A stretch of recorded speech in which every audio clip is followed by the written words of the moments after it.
The sound of gravel beneath my shoes was the same as it had been 15 years ago. Each Sunday morning, walking up the path to St. Michael's, I could almost see my 8-year-old self trudging alongside my grandmother, her weathered hand guiding me toward those heavy oak doors. But I wasn't 8 anymore, and Grandma Rose had been gone for 3 years now. I was 26, back in Millbrook after a decade in Chicago, and I had no real reason to be here except that some habits die hard, and some places call you back when you least expect it. The church hadn't changed much. The same limestone walls darkened with age and weather, the same stained glass windows that threw jeweled light across the worn wooden pews when the sun hit them just right, the same musty smell of old wood and candle wax, and something indefinably holy that seemed to live in the very stones. What had changed was me. What had changed was the reason I stayed. It started 3 months ago, the first Sunday I'd returned. I'd slipped into the back pew out of habit, muscle memory guiding me to the same spot where Grandma and I used to sit. The service was familiar. Pastor Williams had aged, but still delivered his sermons with the same gentle authority. Mrs. Henderson still led the choir with her warbling soprano, and the congregation still murmured their responses in that collective whisper that felt like prayer itself. But then there was the music, the organ. I'd grown up with that organ, of course. It was a modest instrument by cathedral standards, but it had a voice that could fill every corner of the sanctuary, could make the windows tremble with its lowest notes and soar to heights that seemed to brush against heaven itself. Old Mr. Kowalski had played it for as long as I could remember, his arthritic fingers somehow still finding their way across the keys with practiced ease. But Mr. Kowalski was gone now, I learned from the whispered conversations around me, past 2 winters ago. And in his place sat someone new, someone who played like he was having a conversation with God. I noticed his hands first. Long, graceful fingers that moved across the keys with a precision that was almost surgical, yet somehow utterly natural. They were young hands, steady and sure, with a confidence that spoke of years of practice. When he reached for the bass pedals, his whole body moved with the music, a subtle sway that was more dance than performance. His name, I learned from the bulletin, was David Reeves, organist and music director. 29 years old, studied at the conservatory in Boston before coming to Millbrook 6 months ago. The bare facts told me nothing about why my chest tightened when he played the opening notes of How Great Thou Art. Nothing about why I found myself leaning forward in my seat, straining to catch every nuance of his interpretation. That first Sunday, I intended to leave with everyone else. I stood when the final hymn ended, gathered my jacket, shuffled toward the door with the rest of the congregation. But then I heard it, a single sustained chord that seemed to hold all the longing in the world. I turned back, and there he was, still seated at the organ bench, his head bowed slightly as his fingers found their way into something that wasn't in any hymnal. I sat back down. The church emptied around me. Families with restless children, elderly couples moving slowly down the aisle, groups of friends making lunch plans, the sounds of their departure, footsteps, whispered conversations, the heavy thud of the door closing, gradually faded until there was only the music and the dust motes dancing in the colored light from the windows. He played for another 20 minutes that day. I couldn't have named the pieces if asked, but they felt familiar somehow, like half-remembered dreams. Bach, maybe. Something classical and complex, full of mathematical beauty and emotional weight. The notes seemed to spiral upward, filling the vaulted ceiling, bouncing off the stone walls and coming back transformed. When he finally stopped, the silence was so complete it felt like a held breath. I watched as he gathered his sheet music, straightened the bench, checked something on the console. His movements were unhurried, deliberate. There was something almost ritualistic about the way he cared for the instrument, like a priest tending to sacred vessels. I should have left then, should have stood up and walked out and driven home into my rented apartment above the bakery. Instead, I bowed my head and pretended to pray, watching him through my lashes as he finally rose from the bench. He was taller than I'd expected, probably 6 feet or so, with sandy brown hair that caught the light from the windows. He wore a simple navy suit, nothing fancy, but it fit him well. When he turned to descend from the organ loft, I caught a glimpse of his profile, sharp nose, strong jaw, the kind of face that would have looked at home in a Renaissance painting. Our eyes didn't meet that first day. He walked down the center aisle with his head slightly bowed, lost in whatever thoughts occupied someone who could make an organ sing like that. I waited until I heard his footsteps fade toward what I assumed was a back exit before I finally stood and made my own way out. But I came back the next Sunday, and the Sunday after that. It became my routine. Arrive early enough to get the same back pew, sit through the service, participating just enough to avoid drawing attention. Then, when Pastor Williams gave the final blessing and the congregation began to file out, I would remain. Sometimes I would flip through the hymnal, sometimes I would study the memorial plaques on the walls, sometimes I would simply close my eyes and listen, because he always played. Every Sunday, after everyone else left, David Reeves would remain at his bench and play music that was nothing like the hymns and contemporary Christian songs of the service. This was his time, his space, and the music that flowed from his fingers during these private moments was something else entirely. It was more complex, more emotionally nuanced. Sometimes it was melancholy, minor keys that seemed to echo with loss and longing. Sometimes it soared with joy, major progressions that made the old stone walls seem to glow. Often it was both, weaving between light and shadow in ways that made my chest ache with feelings I couldn't name. I began to understand why he might feel free to play this way when he thought no one was listening. The music was too honest, too raw for a Sunday service. It spoke of things that polite congregations didn't discuss: doubt and desire and the ache of being human in a world that demanded easy answers to impossible questions. The third Sunday, I developed my strategy. When the service ended and people began to leave, I would bow my head and fold my hands, the picture of someone deep in prayer. Anyone who glanced back would see exactly what they expected: a young man seeking a few more minutes with God. No one questioned it. No one lingered to interrupt my supposed devotions. It worked perfectly. I could listen without explanation, could watch David's silhouette at the organ without appearing to do anything more than commune with the divine, which in a way I was.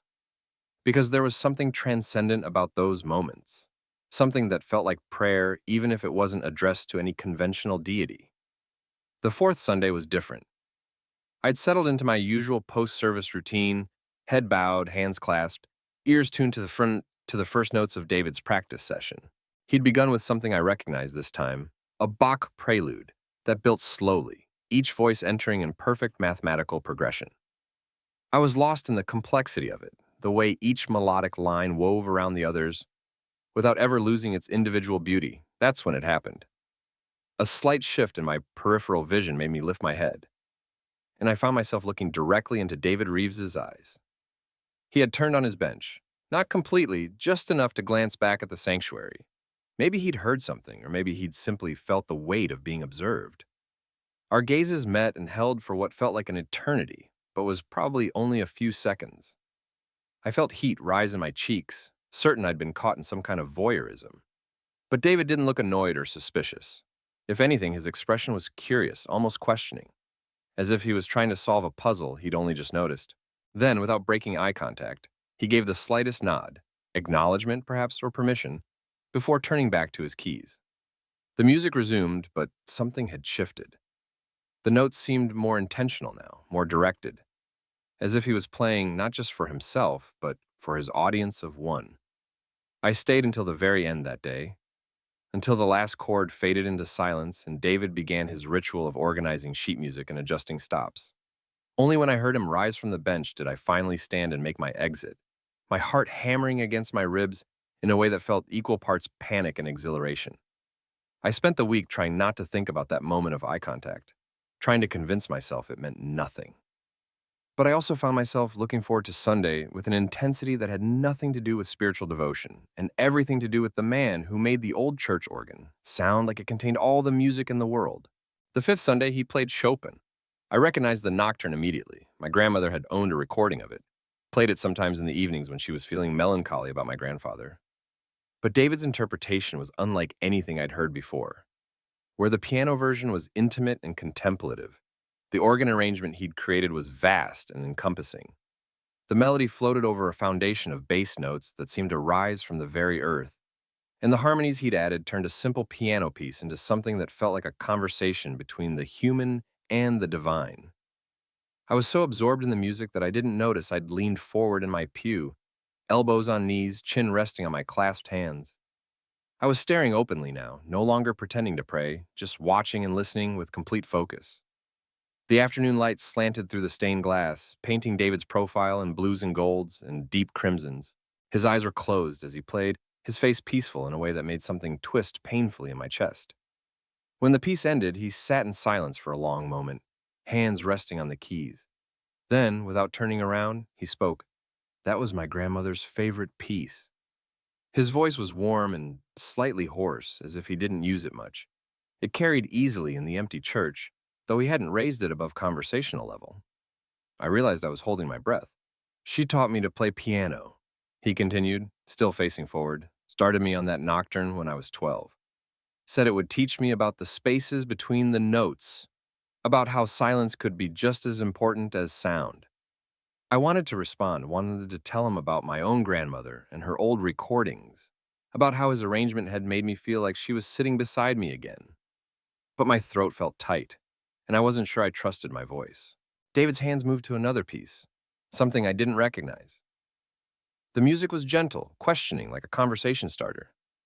You don't have to pretend to pray, he said softly, his fingers finding a simple melody that seemed to echo his words. I don't mind the company. The admission hung in the air between us, carried by the music. I felt like I'd been holding my breath for weeks and could finally exhale. I wasn't really praying, I managed, the words coming out rougher than I'd intended. I know. We fell back into silence, but it was different now. Acknowledged, no longer the silence of secret observation, but the silence of shared presence. David continued to play, and I continued to listen, and somehow the space between us felt both vast and intimate. When he finished some 20 minutes later, he turned fully around on his bench. Our eyes met again, but this time I didn't look away. I'm David, he said. Marcus? He nodded as if filing the information away. You grew up here in Millbrook. It wasn't a question, but I answered anyway. Yeah, I've been away for a while. Chicago. What brought you back? It was a reasonable question, the kind anyone might ask. But something in his tone suggested he was asking about more than just geography. My grandmother left me her house, I said. Seemed like time for a change. And you come here every Sunday. Yeah, but you don't really go to church. I felt my face flush. I go to church. I'm here, aren't I? You tolerate church, David said, and there was something like amusement in his voice. But you stay for the music. It wasn't an accusation, just an observation, but it felt like being seen in a way I wasn't prepared for. Is that a problem? I asked. David's smile was small but genuine. No, it's not a problem. He stood then, gathering his music. Same time next week? I nodded, not trusting myself to speak. Good, he said, and walked down the aisle toward the back of the church. I waited until I heard a door close somewhere in the building before I finally stood and made my own way out. The afternoon sun felt too bright after the hushed dimness of the sanctuary, and I sat in my car for several minutes before starting the engine, trying to process what had just happened. David knew. He'd known I was staying to listen, had known I wasn't there for conventional worship. And instead of asking me to leave, instead of making it awkward, he'd simply acknowledged it, had welcomed it even. I drove home with the windows down, letting the October air wash over me, and for the first time since returning to Millbrook, I felt like I might actually belong somewhere. The sixth Sunday, I arrived to find a substitute organist at the bench. Mrs. Patterson from the Methodist Church down the street filling in for David, who was under the weather, according to Pastor Williams. She played competently enough, but the music felt flat, lifeless. I sat through the service with a restlessness I hadn't felt in weeks, and when it ended, I left with everyone else. There was no point in staying.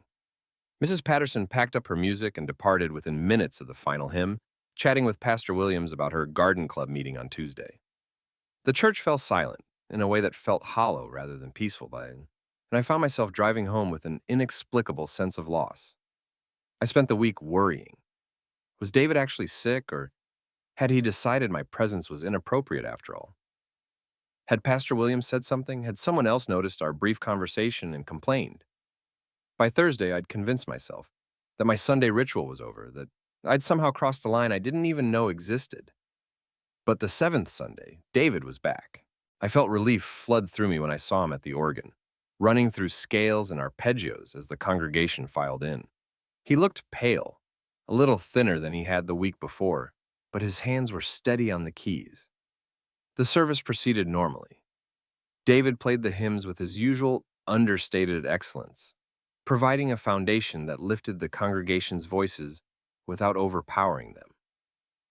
But I found myself studying him more closely than usual, noting the slight tension in his shoulders, the way he seemed to be concentrating more than usual on pieces I'd watched him play effortlessly before.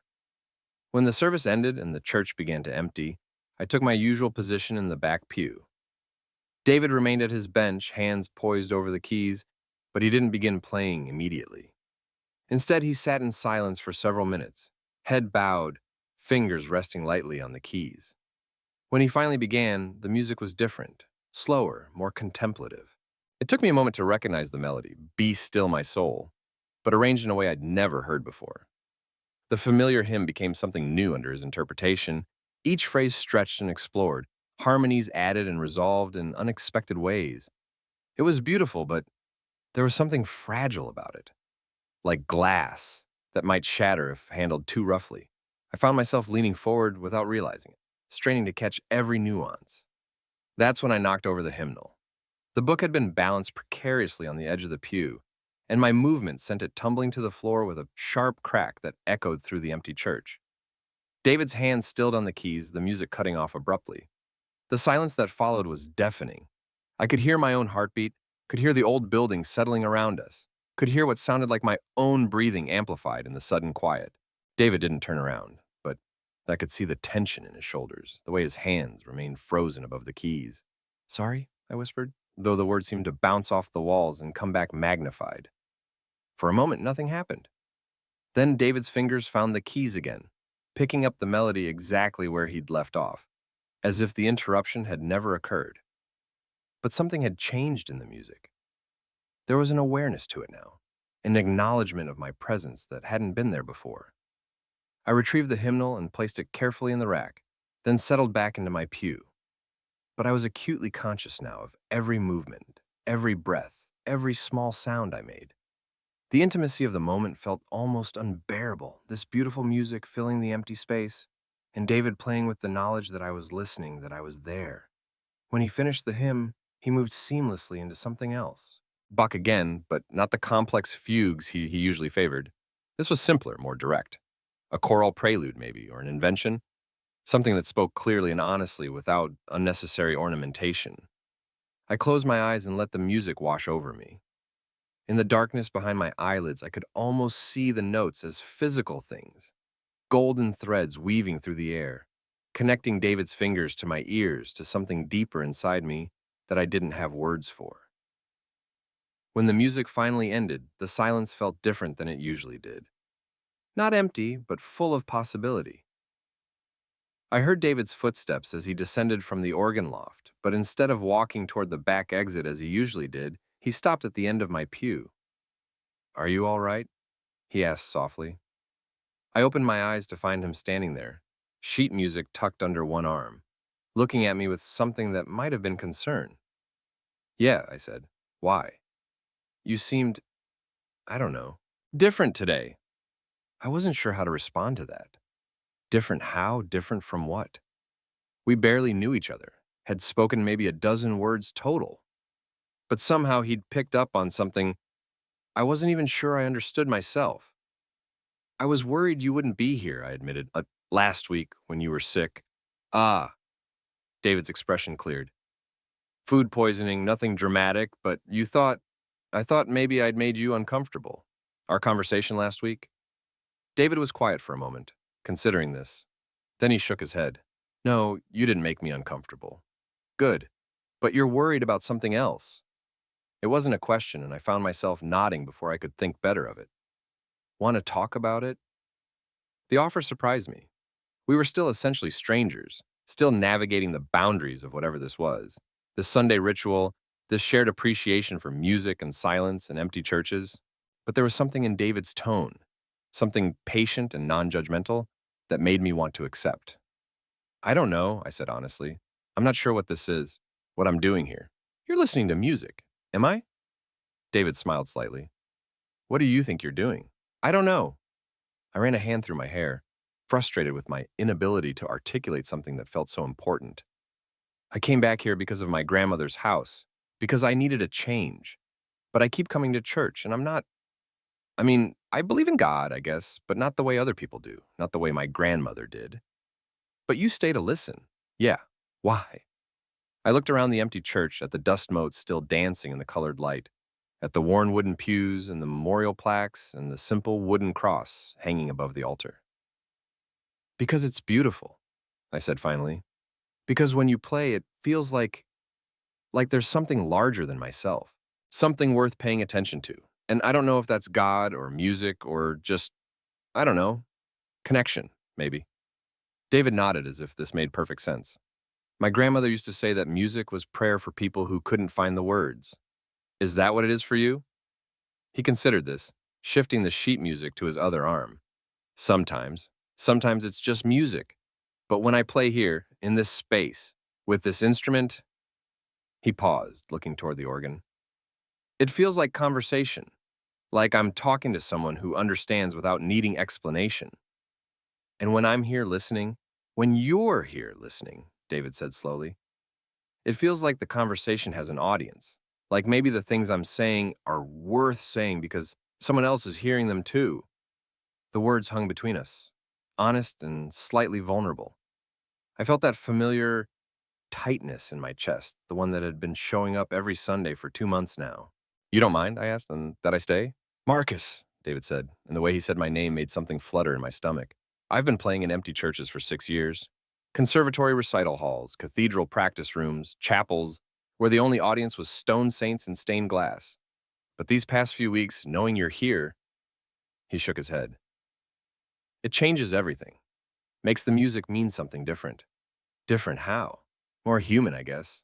Less like technical exercise and more like he searched for words. Like it matters. Like someone cares whether I get it right. I understood exactly what he meant, but I wasn't sure I was ready to examine why. Instead, I nodded and said, I care. I know. David's smile was soft, almost shy. That's what makes it different. We stood there in the empty church, looking at each other across the space between the pew and the aisle, and I felt like we were on the edge of something I couldn't name. Something that went beyond Sunday mornings and organ music and the comfortable routine we'd established. Then David checked his watch and stepped back slightly. I should go. Early meeting tomorrow. Of course. But next Sunday? He asked, and there was something almost hopeful in his voice. I'll be here. Good. He started toward the back of the church, then paused and looked back. Marcus, you don't have to sit so far back. The acoustics are better in the middle pews. With that, he disappeared through the door that led to the church offices, leaving me alone with the dust and the silence and the lingering echo of organ music. I sat for another few minutes, processing what had just happened. The conversation had felt significant in ways I was only beginning to understand. David had acknowledged not just my presence, but the effect it had on him. Had admitted that my listening changed how he played. And he'd invited me closer, literally and perhaps figuratively. The eighth Sunday, I took his advice about the acoustics. I chose a pew about halfway up the center aisle, far enough forward that I could see David clearly at the organ, but not so close as to feel like I was intruding. The difference was immediately apparent. The music had more depth from this position, more nuance. I could hear individual voices in box fugues that had been lost in the back of the church, could distinguish between the different stops David used to create various tonal colors. David noticed the change immediately. When he turned slightly during the opening hymn, his eyes found me easily in my new location. He gave the slightest nod of acknowledgement, then returned his attention to the keys. But I caught the hint of a smile at the corner of his mouth. The service seemed longer than usual, though I knew it was probably my imagination. I was more aware of David during the actual worship, more conscious of the way he accompanied the choir, the subtle flourishes he added to the hymns, the professional ease with which he handled the musical portions of the service. He was good at his job, not just technically proficient, but intuitive about what the music needed to serve the worship. But I found myself looking forward to the time when his playing would be for its own sake rather than in service of someone else's spiritual needs. When the congregation filed out, and I took my usual position of patient waiting, David remained at his bench for longer than usual. I could see him flipping through sheet music, apparently deciding what to play. Finally, he selected something and placed it on the music stand, then glanced back at me. "I thought you might like this," he said, his voice carrying easily in the empty space. He began with a single melodic line, high and clear, played on what I was learning to recognize as the flute stop. It was hauntingly beautiful, simple but emotionally complex. After a few measures, he added a bass line, then harmonies, building the piece layer by layer until the church was full of sound that seemed to come from everywhere and nowhere. I didn't recognize the piece, but it felt familiar somehow. There was something about the melodic structure, the way the phrases rose and fell, that reminded me of folk songs or hymns. But this was more sophisticated, more developed, a classical treatment of something rooted in simpler soil. When it ended, I found myself applauding without thinking about it. The sound of my hands clapping echoed strangely in the empty church, and I immediately felt foolish. But David turned around with a genuine smile. "Thank you," he said. "That was Vaughan Williams, The Lark Ascending, arranged for organ. It was beautiful. It's one of my favorites. Very English, very pastoral. Makes me think of wide open spaces and countryside. Have you been to England?" David nodded. "Spent a summer there, during grad school, studying cathedral organ traditions. Most formative 3 months of my life, musically speaking." He launched into another piece then, something I definitely didn't recognize, but which had the same quality of sophisticated simplicity. As he played, he continued talking, his voice weaving in and out of the music. "The English have a different relationship with their organs," he said, his fingers finding a particularly lovely passage that seemed to illustrate his point. "Less flashy than the German tradition, less dramatic than the French. More conversational, I guess. Like the instrument is part of the community rather than something to be awed by. Is that what you're trying to do here? Make the organ part of the community." David paused in his playing, considering the question. "Maybe, though I'm not sure this community is ready for too much conversation." "What do you mean?" "Millbrook is—" He searched for the right words while his hands moved to a simpler melody. "It's a wonderful place. Kind people, genuine faith, but they like their music predictable, traditional. They want the organ to sound like their grandmother's church, not like something they might hear in a concert hall. But you wanted to play concert hall music. I want to play music that says something, whether that's traditional hymns or contemporary pieces or, well, like this." He gestured to the sheet music in front of him. "Things that make people feel something beyond just comfort and familiarity." "And they don't want to feel anything beyond comfort and familiarity?" David was quiet for a moment, his fingers moving through what sounded like an improvisation. "I don't think they know what they want, honestly. I think they want to be moved, want to experience something transcendent. But they also want it to fit within very specific parameters. And sometimes those two desires are mutually exclusive. So you save the real music for after everyone leaves." "I save the honest music for after everyone leaves," David corrected. "The music that doesn't have to serve anyone's expectations except its own." "And mine?" He looked at me directly then, his hands stilling on the keys. "What are your expectations, Marcus?" The question caught me off guard. I'd been thinking of myself as purely an observer, someone who appreciated what David offered without making any demands of my own. But he was asking me to consider my role differently. "I don't know," I admitted. I want to keep listening. I want you to keep playing. Even if it's not always beautiful, even if sometimes it's difficult or challenging. Especially then." David's smile was soft, pleased. "Good, because I've been thinking about trying some contemporary pieces. Things written in the last 50 years. Not all of it is pretty. Will I like it? I don't know, but I think you'll find it interesting." He returned to his playing then, moving through several shorter pieces that seemed chosen to demonstrate different aspects of the organ's capabilities. Some were indeed challenging. Angular melodies, dissonant harmonies, rhythms that felt almost aggressive. But even when the music was difficult, it was never meaningless. David played everything with such conviction, such clear intention, that I found myself drawn in despite the unfamiliarity. When he finally finished and began his usual routine of organizing music and adjusting stops, I realized I'd been sitting there for almost an hour. The light coming through the stained glass windows had shifted, painting different patterns on the wall, and the shadows were longer. I should let you go, I said, standing and stretching muscles that had grown stiff from sitting. You're not keeping me, David replied. I'd be here practicing anyway. Having an audience just makes it more purposeful. Is that what I am? An audience? David paused in his organizing, considering the question. I don't know what you are, Marcus, but whatever it is, I'm glad you're here. The admission hung between us, honest and slightly vulnerable, and I felt that familiar flutter in my chest, the one that seemed to appear whenever David said something that hinted at the growing connection between us. Me too, I said softly. We parted ways that afternoon with what was becoming our usual routine, David disappearing through the door to the church offices while I made my way out the main entrance. But as I drove home, I found myself thinking about his question. What were my expectations? What did I want from these Sunday afternoons beyond just the music? I was beginning to suspect the answer was more complicated than I was ready to admit. The ninth Sunday was rainy, a cold October drizzle that made the church feel even more like a sanctuary. The congregation was smaller than usual, fair weather Christians, my grandmother would have called them, with fond exasperation. But David played with the same attention and care as always, and when the service ended and the few stalwarts made their way out into the gray afternoon, I settled into what had become my usual pew with a sense of anticipation. David didn't begin playing immediately. Instead, he sat quietly for several minutes, occasionally adjusting stops or checking something on the console. I could see him in profile, and there was something pensive about his posture, something that suggested he was working through a decision. Finally, he turned slightly toward me. I want to try something different today, he said, but I'm not sure how you'll react to it. What is it?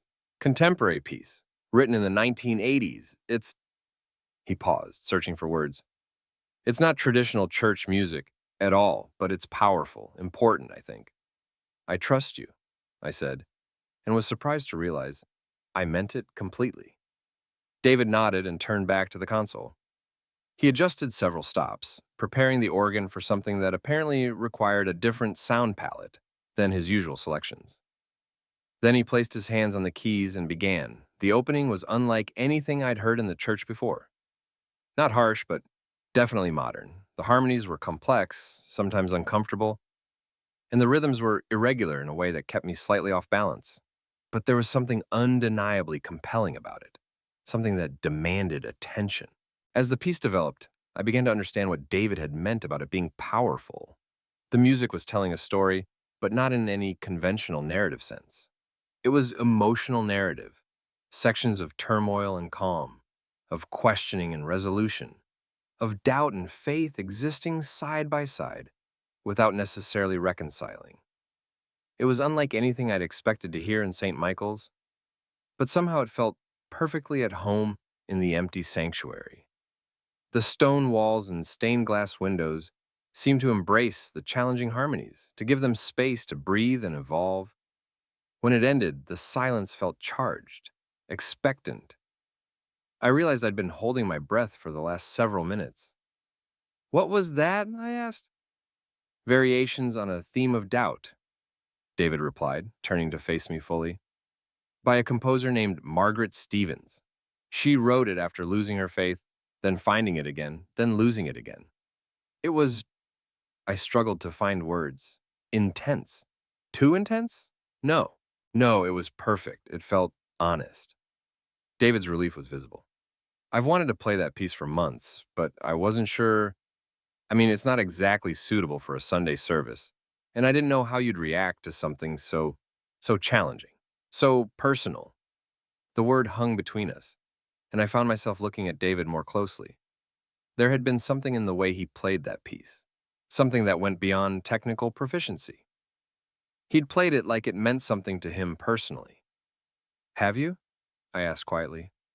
Lost your faith and found it again? David was quiet for a long moment, his hands resting on his knees. It's complicated, he said finally. Faith isn't binary, is it? It's not just believing or not believing. It's questioning and doubting and hoping and trying to understand, sometimes all at the same time. Is that why you came here, to Millbrook? To figure it out? Partly. David turned slightly on his bench, angling himself more toward me. I was at a big church in Boston before this.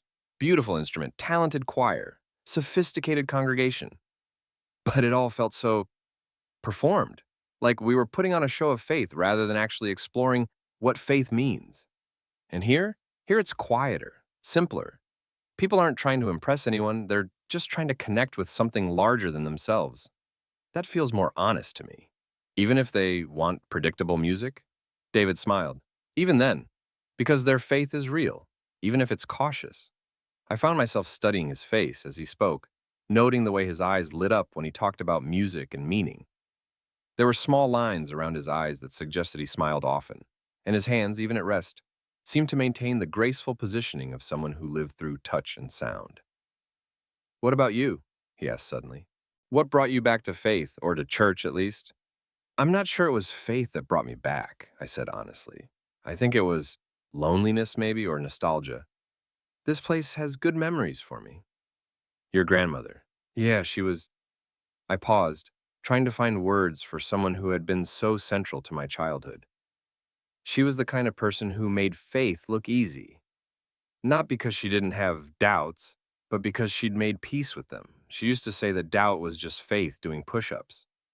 David laughed, a warm sound that echoed pleasantly in the empty church. I like that, faith doing push ups. She would have liked you, I said without thinking, then felt heat rise in my cheeks. I mean, she would have appreciated your playing. She loved music. What did she play? Piano? Not well, but enthusiastically. She had this old upright that was probably 20 years out of tune, but she'd sit there in the evenings and work her way through hymns and old standards. Sometimes I'd sit with her and turn pages, even though she usually played from memory. Is the piano still in the house? I nodded. In the front room. I keep meaning to have it tuned, but I shrugged. I don't play. You could learn. The suggestion was casual, but something in David's tone made it feel like more than that. Like an invitation, perhaps, or a bridge towards something I couldn't quite name. Maybe. I said. We fell into comfortable silence then, both of us lost in our own thoughts. The church felt particularly peaceful in the gray afternoon light, rain pattering gently against the windows. I could have sat there for hours, just existing in that quiet space with David, but eventually he stirred and began gathering his music. I should go, he said, though he didn't sound particularly eager to leave, of course. But neither of us moved immediately. We sat there for another minute, maybe two, as if neither quite ready to break the spell of the afternoon. Finally, David stood, and I followed suit, and we made our way toward the back of the church together. At the door, David paused. Marcus? Yeah? Thank you for listening, for staying. Thank you for playing. He smiled, then disappeared through the door that led to the church offices. I made my way out into the rain, but I sat in my car for several minutes before starting the engine, replaying the conversation, thinking about piano lessons and Faith doing push-ups and the way David's eyes had looked when he talked about honest music. I was beginning to realize that my Sunday routine was becoming about much more than just the organ. Part 2, the 10th Sunday, marked a subtle shift in our routine. When the service ended and the congregation filed out, David didn't immediately begin playing. Instead, he descended from the organ loft and made his way to where I sat in my usual pew. Mind if I sit? He asked, gesturing to the space beside me. Of course not. He settled onto the worn wooden bench, leaving a careful distance between us, but close enough that I could catch the faint scent of his cologne, something understated and clean that suited him perfectly.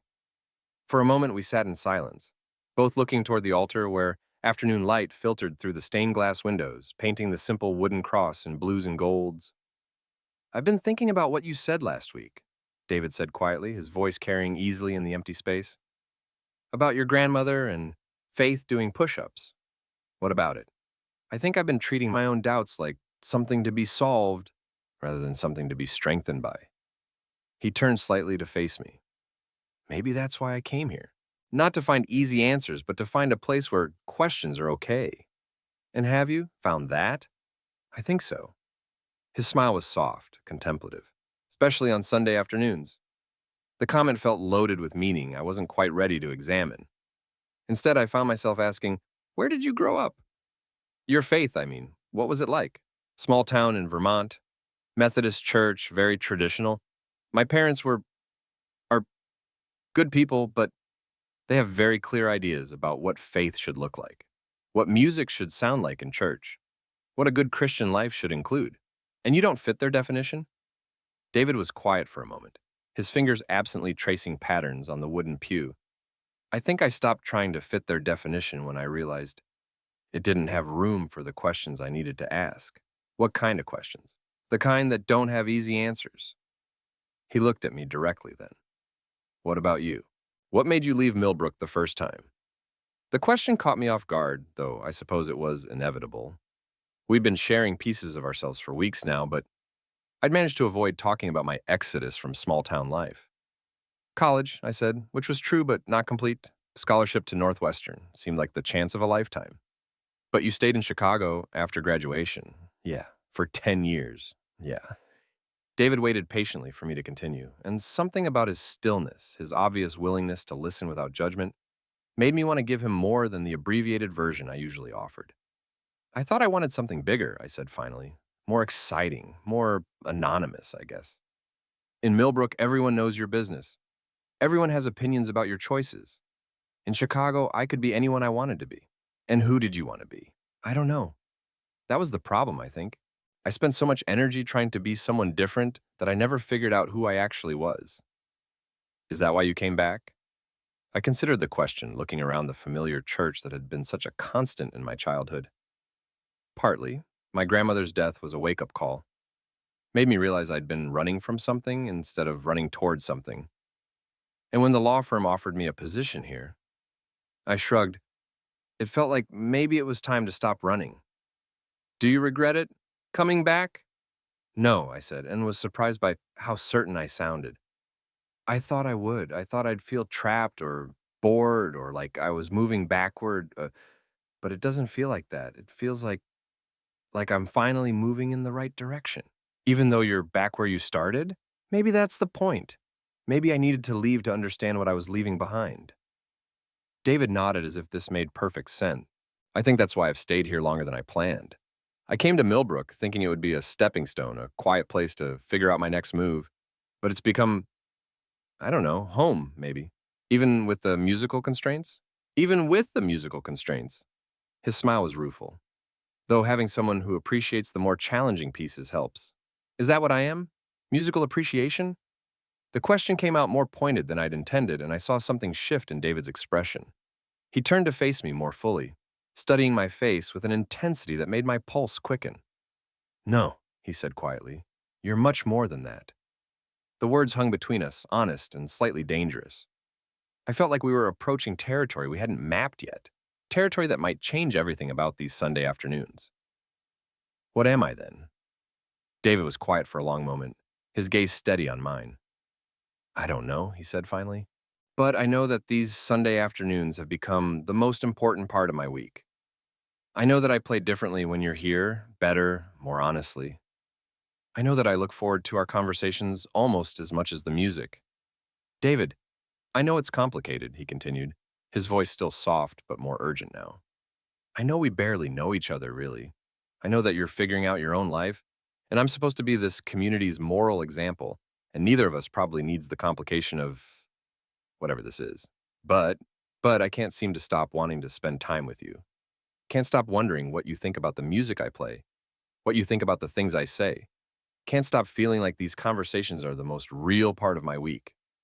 My heart was beating so hard I was sure he could hear it in the quiet church. Everything he was saying resonated with feelings I'd been trying not to examine too closely.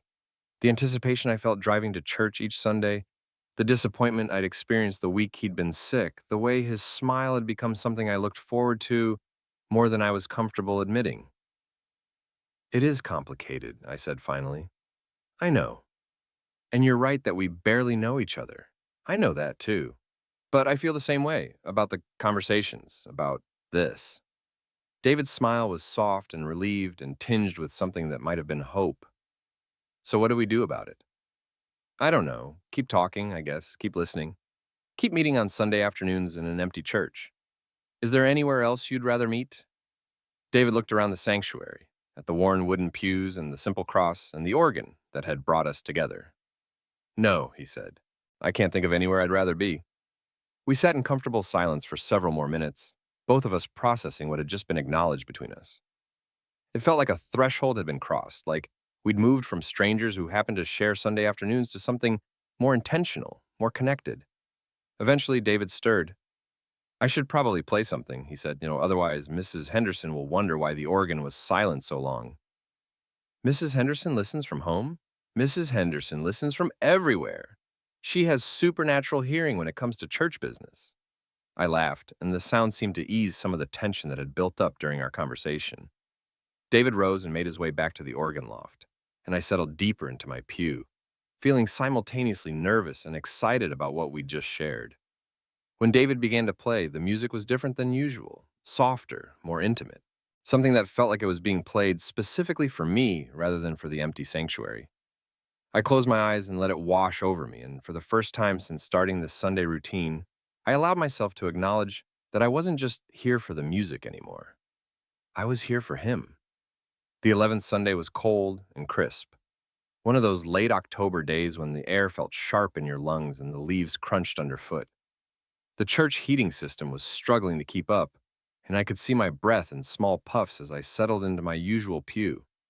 David was bundled in a wool sweater under his suit jacket, and when he turned to nod at me during the opening hymn, I could see that his nose was slightly pink from the cold. It made him look younger somehow, more vulnerable. The service seemed to drag that day, though I couldn't tell if it was the cold making everyone restless or my own growing anticipation for the conversation I'd been looking forward to all week. Pastor William's sermon was about gratitude and thanksgiving, appropriate for the season.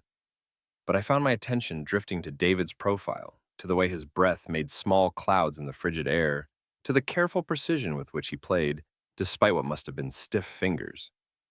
When the congregation finally filed out, chattering about the cold and making plans for warmer Sunday dinners, David descended from the organ loft with visible relief. "It's freezing up there," he said, rubbing his hands together. "I could barely feel the keys by the end." "Maybe we should sit closer to the front today," I suggested, "catch some of that heat from the vents." We moved to a pew about 6 rows from the altar, close enough that the struggling heating system provided at least a little warmth. David sat beside me again, closer than he had the week before, and I was acutely aware of the warmth radiating from his body. "Better?" Uh,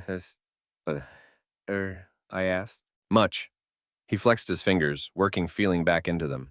"Though I'm not sure I'll be able to play much today. My hands are practically numb." "You don't have to play if you don't want to. We could just talk." David looked at me with something like surprise. "You wouldn't mind? I told you last week. I'm not just here for the music anymore." The admission hung between us, more direct than I'd intended, but honest. David's smile was warm, despite the cold air. "In that case," he said, "maybe you could tell me about Chicago. What you did there, who you were. Not much to tell, really. Worked at a corporate law firm, had an apartment in Lincoln Park. Dated occasionally, but nothing serious. Pretty standard urban professional life." "You make it sound boring." It was, mostly. That was part of the problem. I thought I wanted excitement and anonymity, but what I got was isolation and routine. Different routine than small town life, but routine nonetheless. No close friends, no significant relationships. I hesitated, not sure how much to share. A few friends, mostly work people, acquaintances rather than anyone I was really close to. As for relationships, I shrugged. I'm not very good at them, apparently. Why not? I don't know. Maybe because I never figured out who I was, so I couldn't really let anyone else know me either. Hard to build something real when you're not sure what you're building on. David nodded as if this made perfect sense. I did something similar after conservatory, threw myself into career and professional development, and told myself that personal connections would come later, when I had more time, when I'd figured out my life. But later never seemed to arrive. Is that why you came to Millbrook? To find later? Maybe, or maybe to stop looking for it and just exist for a while. Be present instead of always planning for some future version of myself. And has it worked? David turned to look at me directly. It's working better than I expected. There was something in his tone, something warm and specific that made my pulse quicken. We were moving into territory that felt both dangerous and inevitable, acknowledging feelings that were growing stronger each week. "David," I started, not sure what I wanted to say. "I know," he said quietly. "I know it's complicated, but I can't pretend I don't feel something." About these afternoons, about you. What kind of something? He was quiet for a long moment, seeming to weigh his words carefully. The kind that makes me look forward to Sundays in ways that have nothing to do with worship or music or any of the reasons I'm supposed to be here. That's dangerous territory for a church employee. I know. His smile was rueful, but I can't seem to care as much as I should. We fell into silence then, both of us processing the admission. The church felt particularly quiet around us, as if the building itself was holding its breath. Through the stained glass windows, I could see bare tree branches moving in the wind, and somewhere in the walls, the old heating system creaked and settled. Tell me about your grandmother, David said finally, seemingly ready to move to safer conversational ground. What was she like? I smiled, grateful for the shift to something I could talk about without feeling like I was walking through a minefield. She was formidable, I guess. Tiny woman, barely 5 feet tall, but she had this presence. When she walked into a room, people paid attention. What did she do for work, I mean? She was a teacher, fourth grade, for 43 years. Half the town went through her classroom at some point. She used to joke that she'd taught 3 generations of some families, and that the apple definitely didn't fall far from the tree. Did she ever marry again after your grandfather? No. She always said she'd had her great love and didn't need to go looking for another one. But I think she was happy. She had her students, her church, her garden, her music. And after my parents died, she had me. How old were you when that happened? 8. Car accident on I-94, coming back from a weekend in Milwaukee. I was supposed to be with them, but I'd gotten sick the night before. Some stomach bug. Grandma Rose insisted I stay home with her. God, David said softly. That must have been terrifying, confusing. I didn't really understand what it meant at first. Kept asking when Mom and Dad were coming home, when we were going back to our house. Grandma Rose was patient with all of it, but I could see how much it was costing her. She'd lost her only son, and suddenly she was responsible for raising a grieving 8-year-old. But she did it. She did it beautifully. Never made me feel like a burden. Never acted like taking me in was a sacrifice. She just folded me into her life and made it work. Made me feel safe and wanted and loved. Is that why you came back? To feel that again? I considered the question looking around the church where I'd spent so many Sunday mornings as a child, Grandma Rose beside me in the pew, her weathered hand occasionally reaching over to squeeze mine during prayers. Maybe, I said, or maybe to figure out how to carry it with me wherever I go. She's been gone 3 years now, but sometimes I can still feel her influence, still hear her voice in my head, like she's still teaching me things. What would she think of this? Of you coming to church, but staying for reasons that aren't entirely spiritual? I think she'd be amused, I said after a moment. She always said God worked in mysterious ways, that sometimes we end up exactly where we need to be, even when we think we're just wandering around lost. And where do you think you need to be? The question was gentle but pointed, and I found myself looking at David, really looking at him. The way the cold had brought color to his cheeks, the way his hair fell slightly across his forehead, the patient kindness in his eyes as he waited for my answer. I think I need to be here, I said quietly.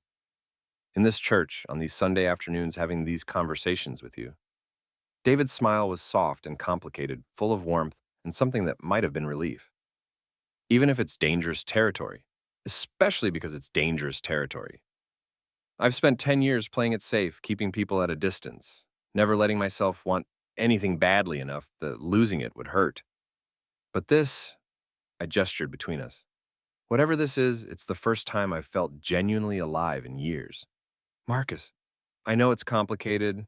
I know we're both figuring things out, but I don't want to run from this just because it's uncertain.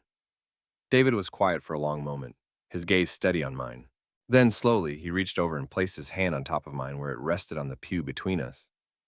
His skin was still cold from playing in the frigid loft, but his touch sent warmth up my arm and straight to my chest.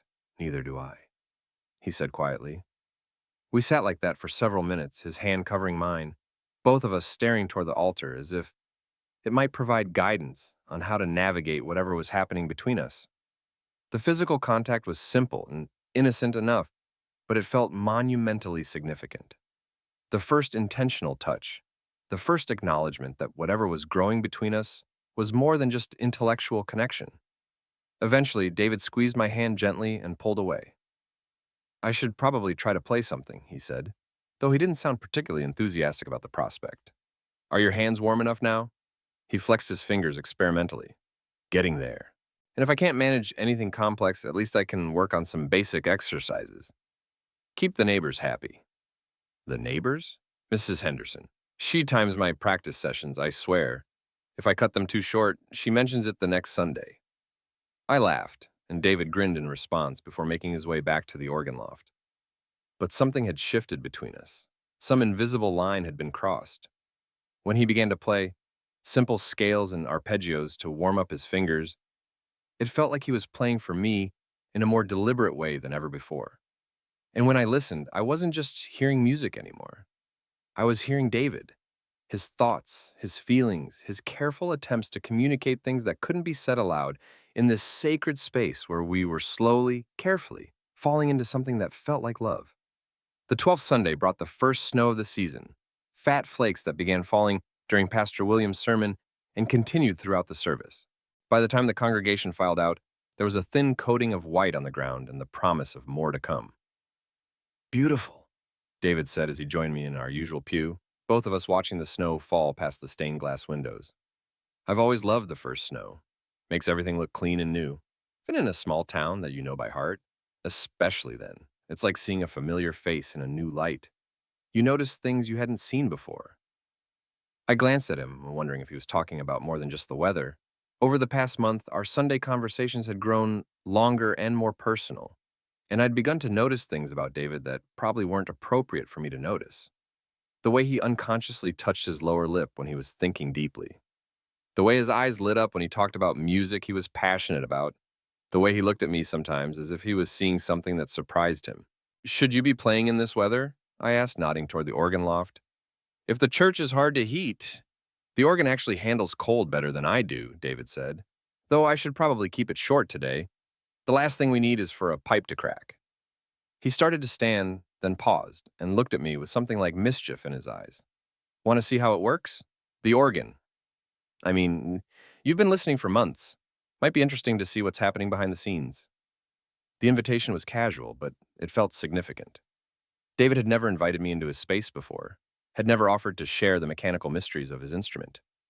I found myself nodding before I'd consciously made the decision. I'd like that. We made our way up the narrow stairs to the organ loft, a cramped space dominated by the console and bench. Up close, the instrument was more impressive than it appeared from the sanctuary. Banks of stops and pistons, multiple keyboards, an array of pedals that looked complex enough to require a degree in engineering.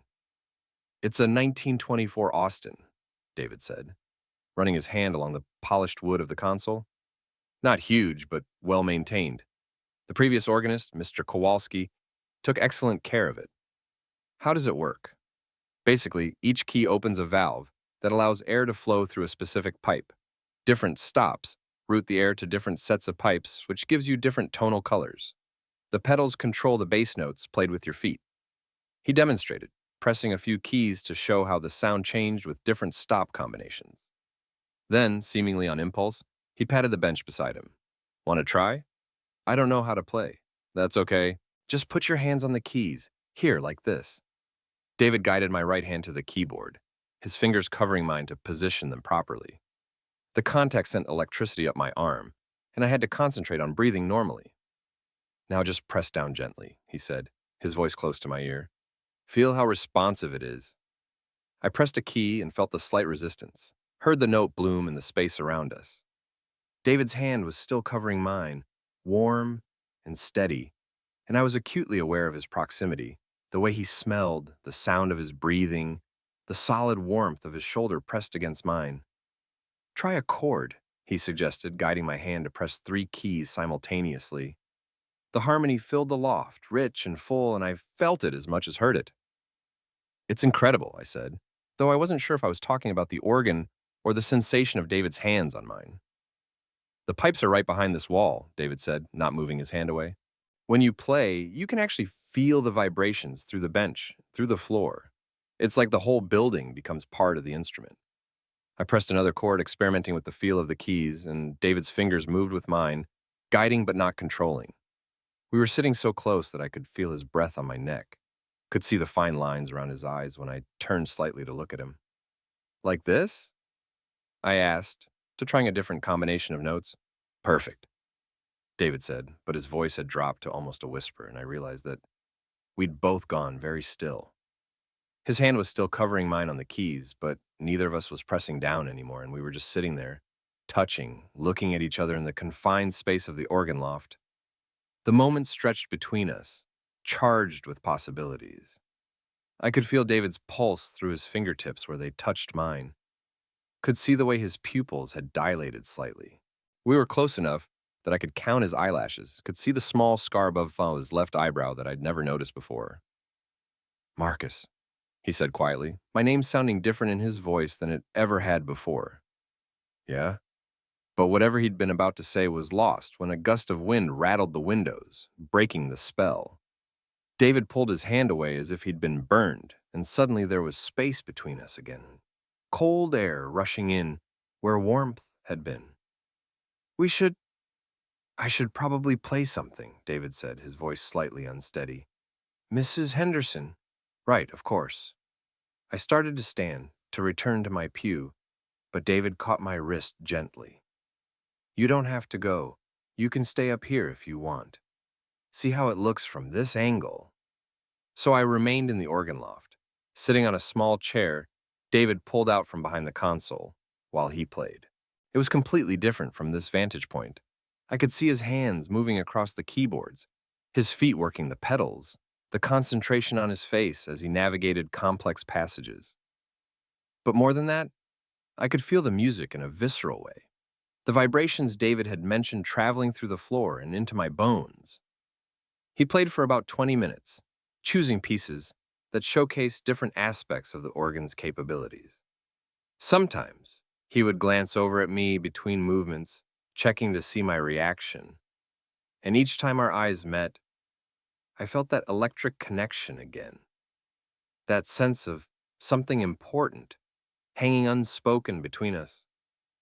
When he finished, the silence in the loft felt different than it did in the sanctuary.